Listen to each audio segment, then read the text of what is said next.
Good morning, everybody.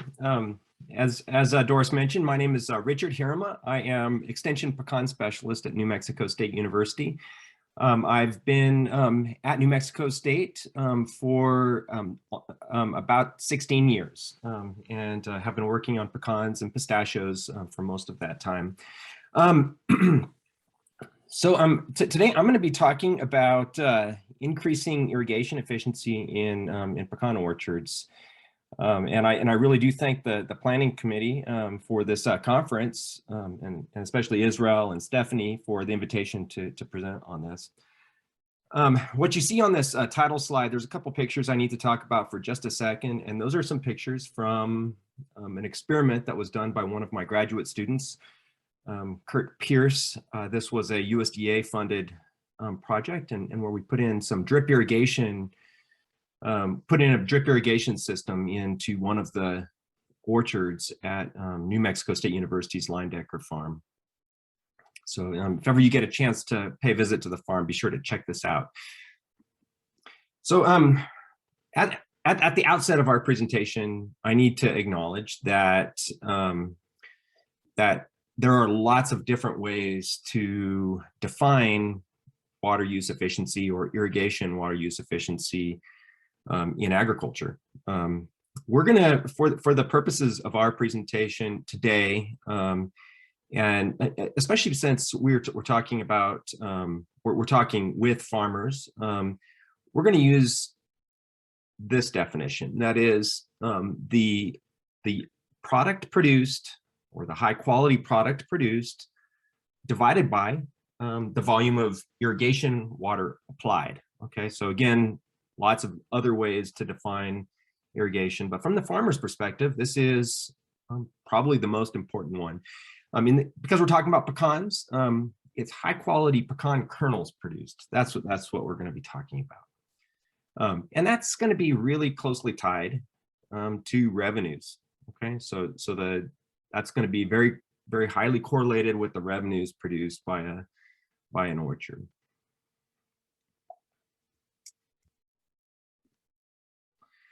All right, so to get kind of a picture of what's all involved in irrigation and what negatively affects or positively affects that relationship between the amount of high quality kernels produced versus the amount of irrigation water applied, we need to answer this question: where is the water lost from an irrigated pecan orchard? And I put that word lost because lost can mean different things too. Okay, so you'll see there's a lot of nuance to this that maybe not everybody thinks about when they're talking about irrigation. Let's talk about the inputs first before we talk about what's lost. So, okay, there's really two inputs. The biggest one here in New Mexico is going to be irrigation. Most of the water that enters the orchard is going to come from irrigation. And some years we can have a little bit of precipitation input as well. But those are the two inputs. But now, where does that water go? Okay, so the first place that we might think about is runoff. Okay, so some water could be applied and then just actually move laterally out of the field into a ditch or onto the driveway. I mean, it can go a lot of places. So in a well-managed orchard, I would argue that that's going to be a pretty minimal loss from the pecan orchard. We can consider that loss to be, in most flood irrigated pecan orchards in New Mexico, to be close to zero. Another loss is evaporation. Okay, this is the water that's lost in vapor form, but without passing through a plant. Okay, so it could be lost directly from an open ditch, could be from a wet soil surface. As that soil surface dries, of course, that evaporation would go away. Or in the case of a flood irrigated or sprinkler irrigated, for that matter, it could be lost while it's in the air. In the case of sprinkler, or in the case of flood irrigated, just from an open water surface in that flooded orchard. In most pecan orchards, assuming that the canopy is completely full, we'd argue that this would be a fairly small percentage of the water lost from an orchard as well. This probably is in the neighborhood of 5 to 10% of the total water applied, but a fairly small. It could even be lower than 5% in some orchards. And this water is truly lost from the orchard, right? So it leaves the orchard and probably leaves the entire basin as well. So it's lost. Another, and this is probably one of the major losses of the irrigation water that's applied, is through deep percolation.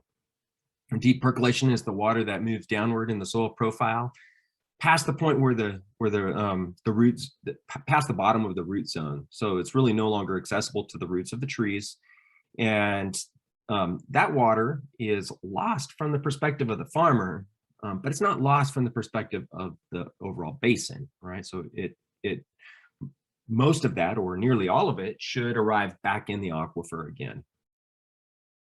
In the case of a flood irrigated pecan orchard, my estimates is that in many cases it's going to be between 20 to 30% of the total water applied can be lost as deep percolation.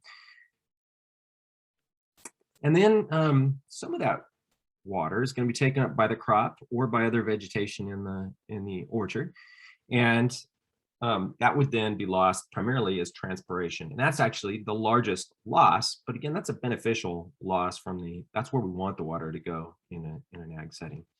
Let's talk about deep percolation. What are some of the factors that affect that? That's from the farmer's perspective. Deep percolation can be both a bad thing and a good thing. So it's a little bit of a two-sided coin here. It's a bad thing because that's water that is not taken up by the crop. However, there is some benefit to this deep percolation as well. That water carries with it salts, and it's really necessary from a salinity management perspective here in the West. But let's think of it primarily here as a bad thing. So deep percolation often comes about as a result of poor irrigation scheduling. And that is scheduling irrigations too frequently, or applying too much water, too large of volumes of water with each irrigation. So we'll talk a little bit more about that in a moment, about increasing the efficiency of our irrigation scheduling, or the precision of our irrigation scheduling, I should say. And then there's another factor, and that is poor uniformity of water application. So sometimes in flood irrigated orchards in particular, there are differences in soil texture across a field, or sometimes the field is just simply too long. And so the water goes too deeply on it's applied too deeply on the upside of the field where the water is applied, and maybe not deeply enough on the downside, the bottom of the field, the end of the field. And those are the things that contribute to deep percolation. What contributes to this other loss? Evaporation. Sparse canopy coverage might be an issue. So in mature orchards, if the rows or trees are spaced too far apart, maybe on a 60-foot spacing, we may run into that sort of a problem.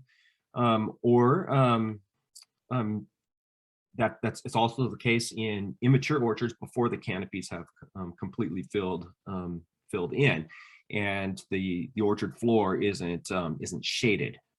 Okay, so in situations like that, we would see higher evaporation rates, and it's normal in the case of immature orchards, for example, to have fairly high evaporation losses compared to mature orchards. In the case of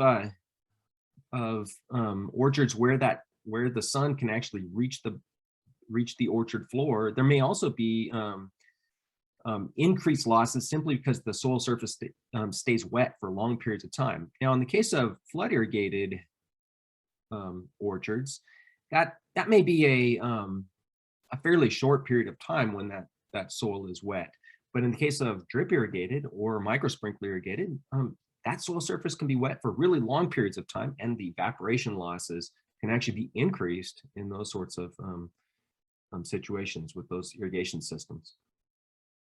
How about transpiration? So we consider transpiration to be beneficial for the most part. But there's really two kinds of transpiration. One is the transpiration of the trees themselves, which of course that's the good thing. But then the bad thing would be the floor vegetation. So the weeds or cover crops, intercrops that may be between the tree rows. Some research that we did at New Mexico State showed that loss between the tree rows by weeds, that does not really seem to be competing with mature trees in the very least.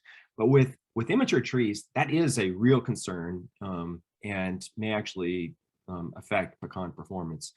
In the case of the pecan crop itself, tree performance is highly sensitive to water stress. And so really reducing water stress and maximizing transpiration of the crop typically is considered that's considered beneficial on the from the side of high quality kernel production and ultimately then water use efficiency. So how can we improve irrigation efficiency? I kind of touched on a few of these things already, and I'll kind of go through each of them again in a little more detail. So these are the three areas. It's a little bit more than three actually, but the first thing we'll talk about is pressurized irrigation systems and how that might increase the irrigation efficiency in pecans. We talked about irrigation scheduling a little bit a moment ago. We'll talk about that in a little bit more detail and a few up and coming things that we've got going, and some past work that we did at New Mexico State.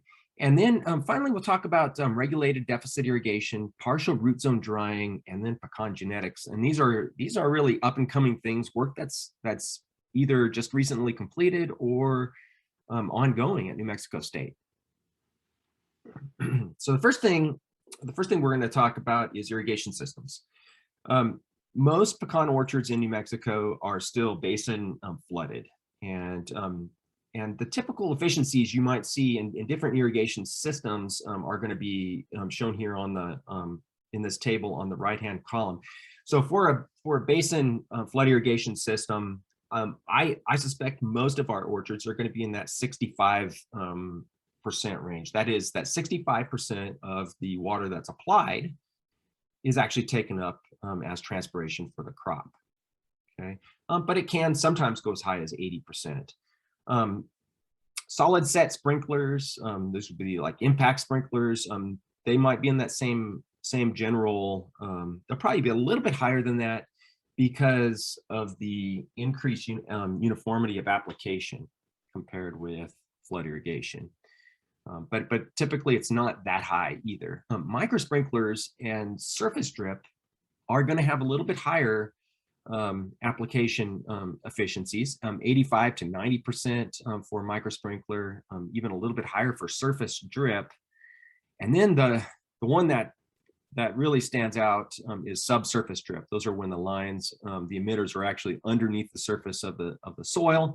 And we can see application efficiencies. Again, that's the amount of water that's actually taken up by the crop, or the percentage that's taken up by the crop at around 95% or even higher if done correctly.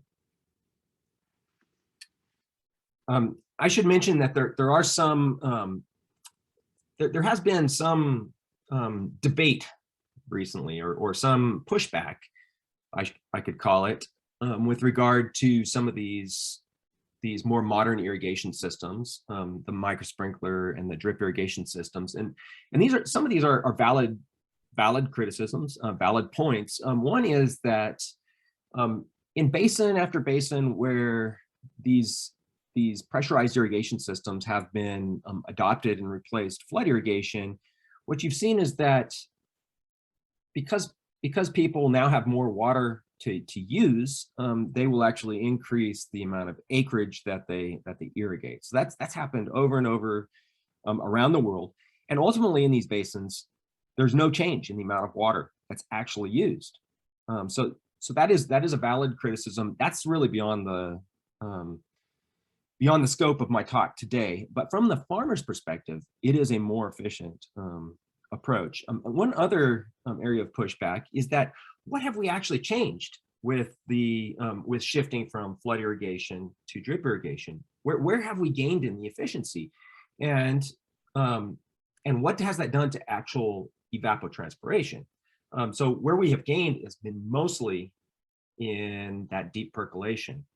Okay, so we're able to control that deep percolation much more precisely, and that's where most of those gains have been made. Also, especially in the case of subsurface drip, there's some reduction in the amount of evaporation compared to transpiration. Okay, but because drip irrigation, especially, can be applied much more precisely, some of the inefficiency where we're actually seeing reduced transpiration in flood irrigation has been made up for, and actually sometimes the transpiration of the crop can increase when we shift to a drip irrigation system. So and that's a real true loss of water from a basin. However, that's beneficial use. So it's again, there's a lot of nuance here with this, but from the farmer's perspective, there's certainly a benefit to switching to the to one of these pressurized irrigation systems on an efficiency basis. Okay, how about irrigation scheduling? This is one of the approaches we can use to affect either the kernel production or the water use side of that efficiency equation. A lot of different technologies. This is not new. However, there are some really great technologies for measuring and logging data deep into the soil profile. And one of the things that I'm going to focus on here is that using some of these new technologies, and again, they're not really new, not very new, but we can measure volumetric soil water content down to very deep levels, and we can track deep percolation. This is going to be especially valuable when it comes to reducing excessive deep percolation losses, and at the same time maximizing what the benefits to salinity management that comes about from including a leaching fraction. Okay, so that is an important part of this. I would highly recommend including and incorporating a soil moisture monitoring program into your irrigation scheme here in New Mexico, and that's regardless of the kind of irrigation system that you use.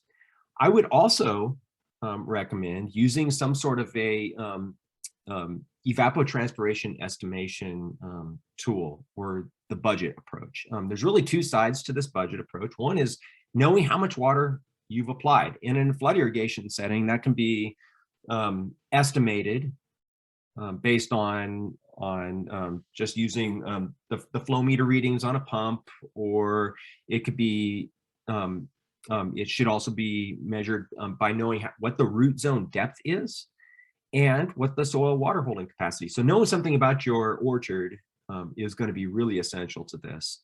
Then there's the other side of that equation: how much water is actually being used, and that's estimated based on weather station data.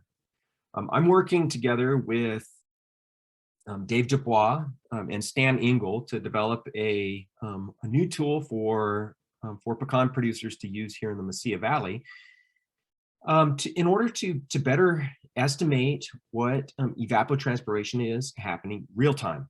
Okay, and this is just kind of a sneak peek at what this might look like. The output of this new tool, and it'll be available online when it becomes available, shows real time. And I showed here for an irrigation last on June 10th. And if today was say June 13th, you can see that the black line going downward shows that we've used that much water since the last flood irrigation. And then the gray line makes an estimation based on historic data of what we expect will happen in the upcoming days. Okay, and once we cross that red line, that's the threshold, the depletion threshold in our particular soil. We can enter the information that we have from our orchard and estimate in the future when our next irrigation is going to be using an ET estimation approach. So if you're a pecan farmer in the Mesilla Valley, definitely keep your eyes open for this. This will be coming out probably a year from now, is what we hope. We're still in the testing period for this.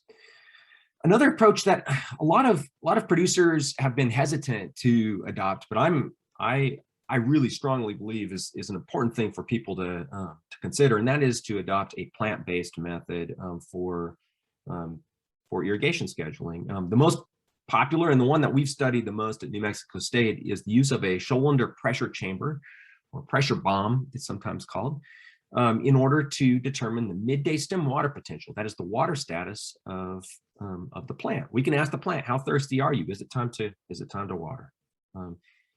Here's a picture of what a pressure chamber looks like, and basically involves cutting a leaf, putting it into the chamber, and pressurizing that leaf until water comes out. It takes more pressure to push water out of that cut stem if the plant is thirsty. Okay, so that's the bottom line.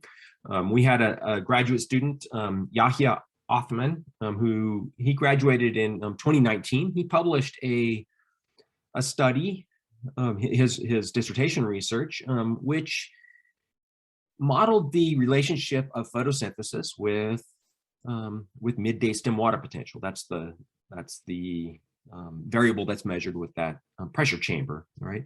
And basically what he was trying to do is identify where on that continuum does physiological water stress start happening? Where does photosynthesis start dropping for pecan trees? And what he found, and that's in that top graph, if you can see that up on the top, midday stem water potential shown here in megapascals, which is 1/10 of a bar. It starts dropping off. Photosynthesis in this top graph starts dropping off at about negative 0.9 megapascals, or -9 bars. Okay, so what that tells us is that is the threshold that we want to use. We don't want the trees to get thirstier than -9 bars of midday stem water potential. Okay, very, very valuable tool for a pecan producer.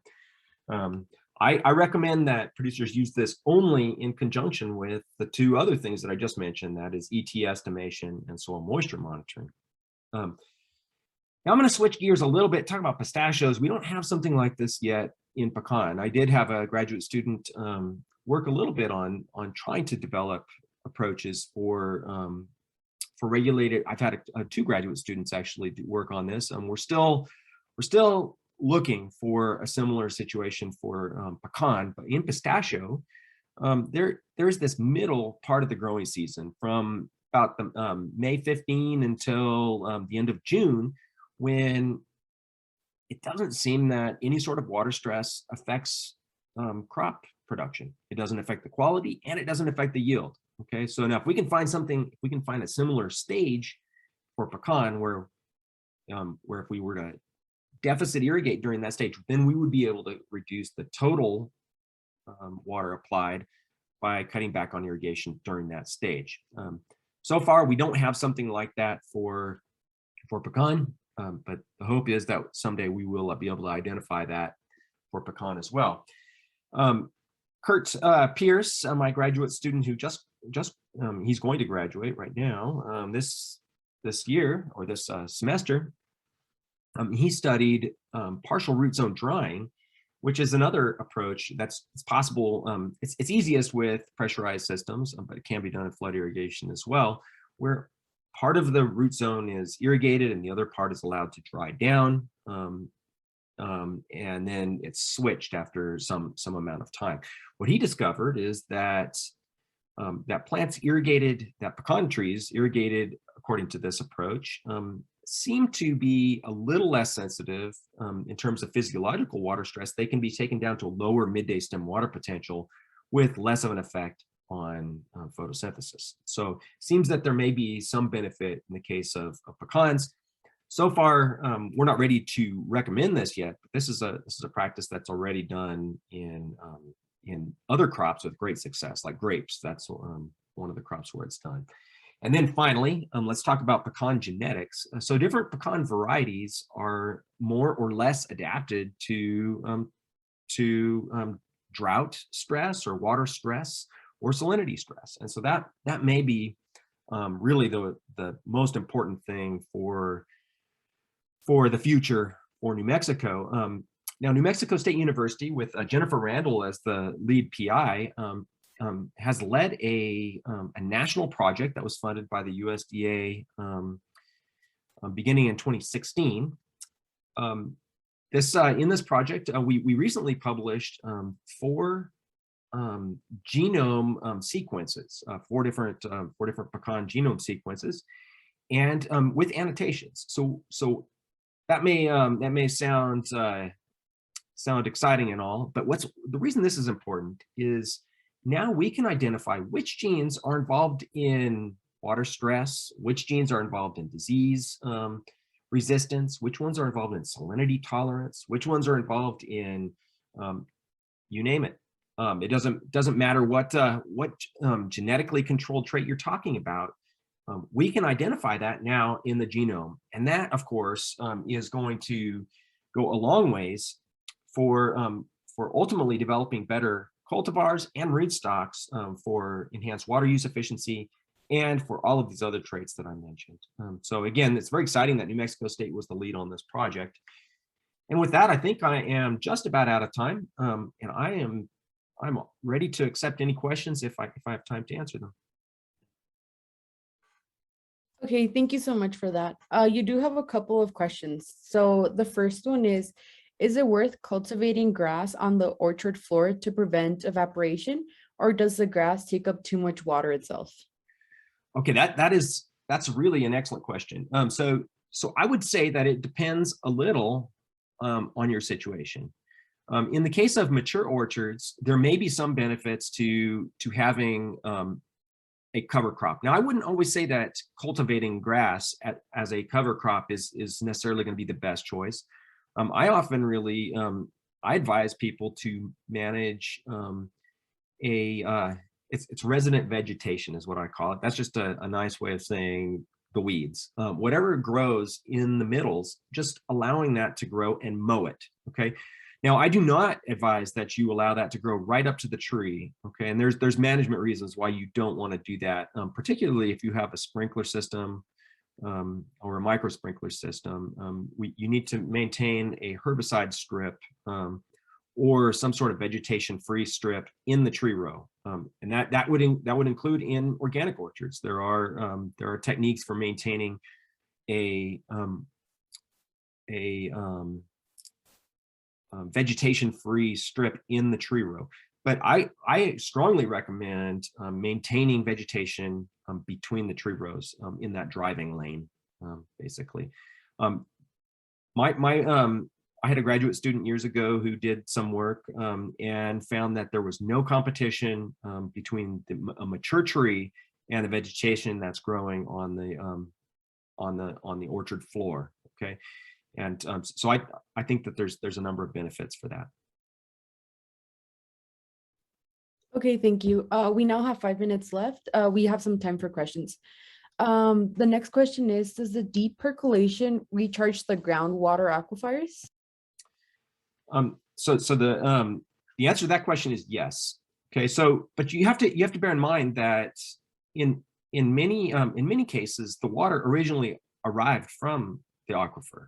Okay, so if it's just being pumped up and then percolates back down, the net effect of that is not going to be a recharge of the aquifer.